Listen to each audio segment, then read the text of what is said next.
M0FXB, welcome back to my videos on the Quansheng TK11. There is actually new software, so I thought I'd give it a go. It's version 2.7. To download it, just go here.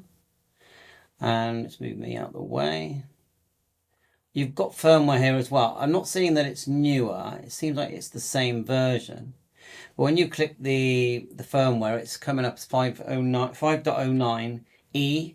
And I will say that's for Europe, which is pretty sure that's what I got, but I'll probably load it anyway. Then you've got programming software. Just click here, it will download and then run it. And that's the version 2.7. I'm not seeing any big changes, but you know, you might see something that I can't see. So give that one a go. So when you run the firmware, you get this, okay? You need to select your COM. And it is a Bofeng cable. If you right click here where the Windows squares are, Device Manager, and then just go down to where it says ports, COM, LPT, double click, and I'm COM3, I haven't changed anything there. So you just go COM3, and then I have read from the radio. So let's just read again. You've got here, if you hover above the blue TV, on the right, it's for write, on the left, it's for read. So we're going to just go read, and it reads straight away. It's a normal Bofeng UV5R cable. I'll put a link in the description where you can buy one. Just here. So it's read successfully, and I've been writing. I'll show you how to write a few channels, but let's have a go at doing the firmware anyway while we're here. So what you do is, to get it into firmware mode, and I've saved the file, because when I download it, it's just a bin file. You'll see what it's called now. So you just click download, a little white file downloads, and all you do is get it into firmware mode by turning it off, and then hold the top button, which is the top PTT, and turn on. And keep your finger on it. And when it's successful, I don't know if I did it right there, let's try. Right, I think it might be the next PTT down. So let's go top one and the next one down, turn on. Right, now it says ready to upgrade. So it's not the top one, it's the next one down. So we're in firmware update mode. Now we go firmware here at the top. Opens up a new window. Now we have to select the firmware, and it's found it already, to be honest. It's just here. But if we just go select, and I'll go to my desktop where I put the other one. There it is there, but it is the same. Then just click update. Wait for it to do its thing. It's a bit slow. Wait for that to complete. Now, I don't think this is new firmware, but you never know. They are saying that newer models have been told to use the first antenna for HF because of the problem with wiggling the 3.5. I will look into that though. Get in there. I'm not seeing an obvious one because that would also require a hardware change, I would say. But anyway, I think that the fix for your HF, for your middle thing, is just to get the right adapter that works and get used to that position. I did find one that was a bit better for mine. Wiggle it. It does work on HF, and of course it's not just HF. This is one of the few budget radios that have got dual receive. You can literally listen to VHF and say UHF on the A and the B, and you'll hear them both at the same time. That's unusual. But anyway, firmware's gone in. I'll show you how to add a channel, and then we'll end the video. Get that finished. So you, literally, if you double click, so you've got your channels here, look. Let that finish. Should reboot, but it's already rebooted by the looks of it. So I think we're done. I think it just stays, once the radio's rebooted, you're done. Let's have a look at the firmware. So we'll shut this window, and we're going to go to look up your firmware. You just go menu, go right until you see the word, pretty sure it's host info, and then menu, go to the right again, and you'll see version. And of course, it still says 5.09, like it did before. So just, we're running 2.7, the latest programming software. Let's put a channel in. So we're just gonna double click number 2.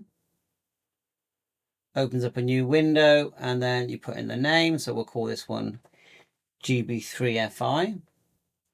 Like my little mini keyboard. Just find it easier to use sometimes. GB3FI. And the frequency is 430925. But the transmit's different because it's got a plus shift. You don't use plus and minus when you're doing these memories. You have to type it. So, oh, I didn't press enter, did I?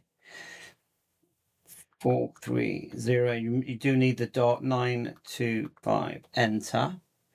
And then here it's 438525. 438. This is confusing if you've never ever done it before. And then just press enter. So that's effectively your 7.6 shift, because repeaters are on different frequencies when they receive and transmit. Okay, so you'll see CTCSS just here, look, CTCSS. And then the tone for that repeater is 77, because that's what opens the repeater. And you can set the power as well. Click OK on that channel. I'll put in HubNet here as well. So double click on the next channel down. I'm going to call it HubNet. This is simplex. This is a box in my room that's connected to a computer that actually has a radio inside it. So I can, because there's a radio in this room, I can talk to it, which links to the internet and then connects you to all kinds of stuff all around the world. See the way I click the right there, it's put the frequency there. I just need CTCSS and then tone 77. I don't need anything else. Power, I'll keep it medial. Click OK. So that's how you put channels in. A quick look at the settings. Device name. Can we change that? Ham Tech. Yeah, it looks like we can. Quansheng we can put here. M0FX. Oops. XB. Can change that. We can put here address. I think you can do boot images. It's just they're black and white. That's all. Oh, look, there you go. Boot screen. I'm going to go. Yeah, welcome.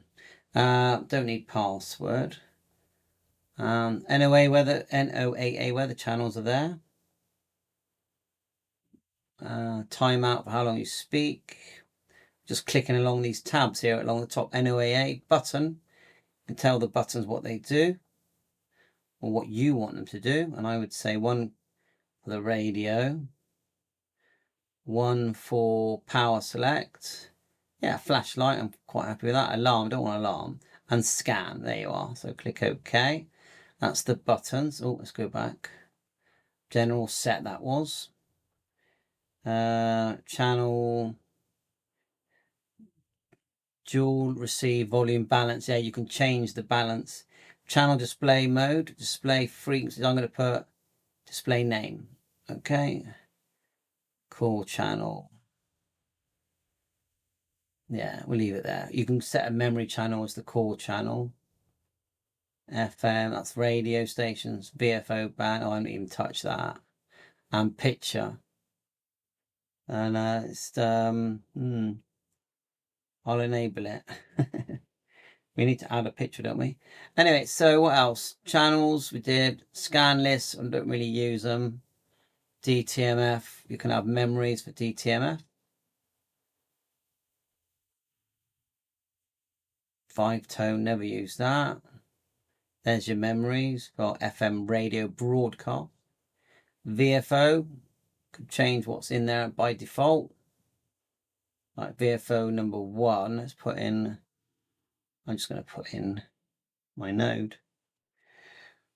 434.550, enter. So that should just, when you select VFO, oh, it changed. Oh, these look like, these are like HF radio frequencies. Can you name them? So really don't change these, I would say. Interesting. Right.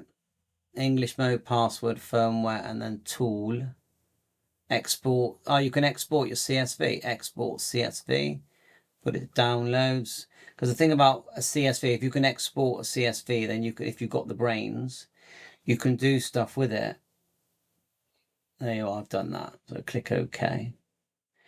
Not something I'm very good at, to be honest. So I'm just going to write that to radio.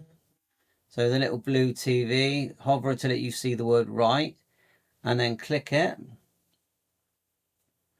Is it not going to do it? Yeah, it wouldn't let me write until I actually went back to channel, and then it lets me write. Did that click right? Or com error? So that's the right com. Is the cable might not be in. Let's make sure it is in. Frequency mode.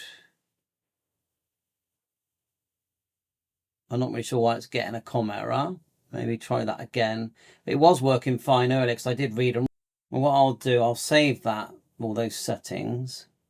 See the little blue disc? Click save, and I'm going to save it to my desktop download just to make sure if it does lose everything, we've got a saved copy, because I'm not sure why that's decided not to write.